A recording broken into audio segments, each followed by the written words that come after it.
Lições da Bíblia. Apresentação: Leandro Quadros. Não há dúvida, quando estudamos o texto bíblico, que Deus deseja que os seus filhos sejam prósperos. Deus não criou o ser humano para viver na miséria, para viver na mediocridade. Por exemplo, no Salmo 34, verso 10 é dito: até mesmo os leões jovens e fortes passam fome, mas os que buscam o Senhor, nada de bom faltará. Deus deseja que os seus filhos sejam prósperos, porém, existe uma falsificação do evangelho no meio cristão que podemos chamar de evangelho da prosperidade. Eu digo falsificação porque o problema em si não é ensinar as pessoas a serem empreendedoras na vida. O problema é fazer do evangelho um comércio. O problema é apresentar Deus como um negociante, ou seja, ele só vai lhe abençoar se você pagar ele antes. Então eu quero apresentar para você de uma forma equilibrada este assunto, mesmo que na sexta-feira passada eu já tenha comentado algo a respeito da teologia da prosperidade. Entre os chamados evangelistas da prosperidade, existe essencialmente a seguinte ideia: se você seguir a Deus, ele vai enriquecer você. Porém, esta é uma falsificação do evangelho porque leva as pessoas ao materialismo. Nós, como eu falei, não devemos dizer que o evangelho ensina as pessoas a serem medíocres ou ensina as pessoas a serem miseráveis, não é isso. Porém, esta ênfase no materialismo é nela que está o problema. Jesus diz muito claramente em Mateus capítulo 6, verso 33 o seguinte: buscai em primeiro lugar o seu reino, o reino de Deus, e a sua justiça, e todas essas coisas, alimento, roupa ou bem material, vos serão acrescentadas. Muitos evangelistas da prosperidade colocam a ênfase no material e não ênfase no novo nascimento produzido pelo Espírito Santo. É um erro relacionar a aceitação do evangelho com a riqueza. Essa é uma teologia egocêntrica, em que a pessoa se centraliza no ter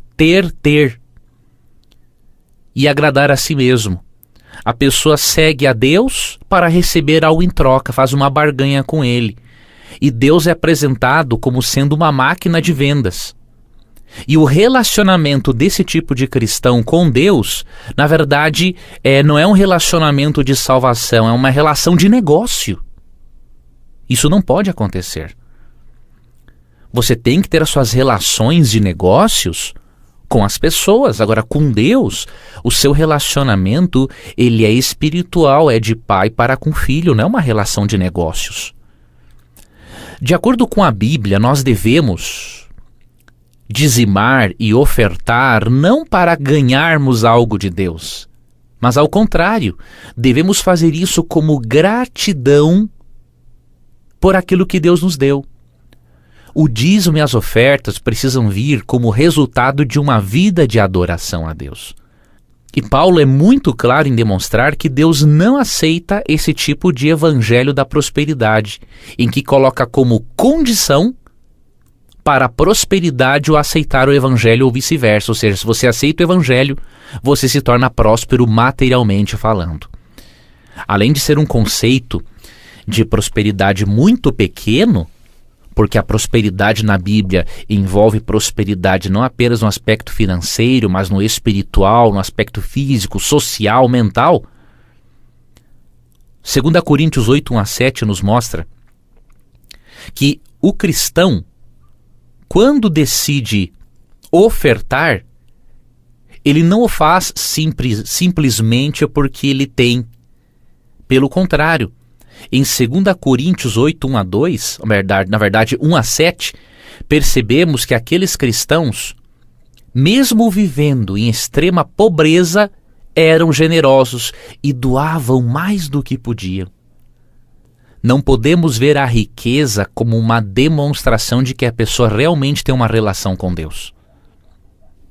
Repito, A relação com Deus, obviamente, produz prosperidade em vários aspectos da vida. Porém, devemos ter cuidado com o extremo apresentado pelos evangelistas da prosperidade. Não todos, mas muitos deles.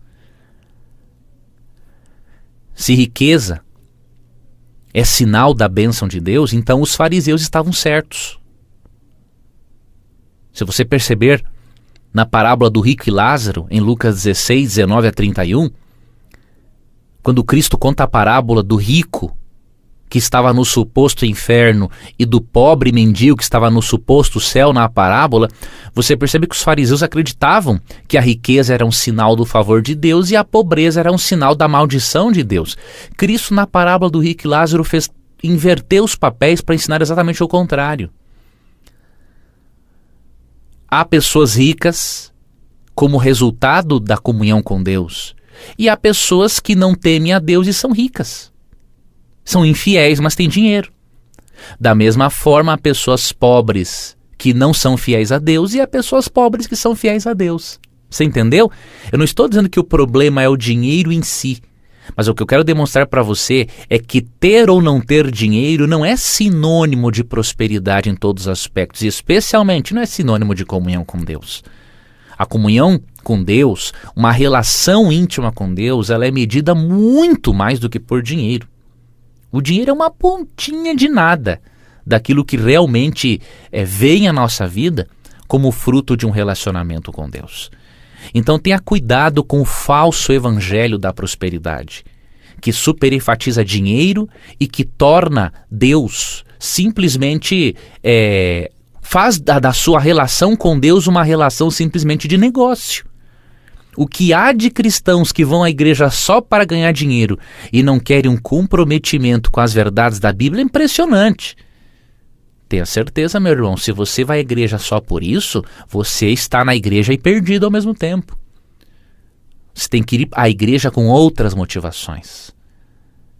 E lembrando-se de Mateus 6,33, busque em primeiro lugar o seu reino e a sua justiça, e todas as demais coisas vos serão acrescentadas.